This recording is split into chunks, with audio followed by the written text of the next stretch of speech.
Testing of C&A DPT-250 differential pressure transmitter. For testing, we add some pressurized air power supply and as input signal.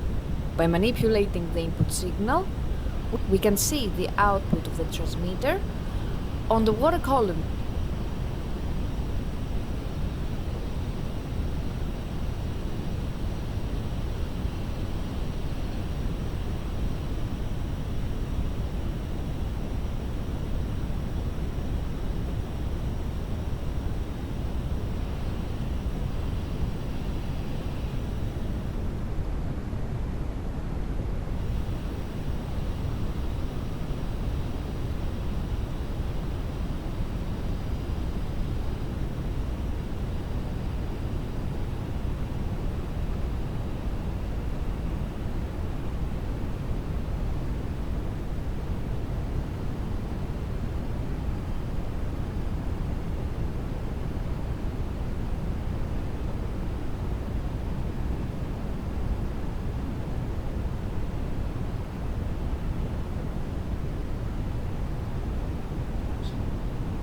It is now clear that the DPT-250 differential pressure transmitter is working successfully and is ready to be delivered to the customer.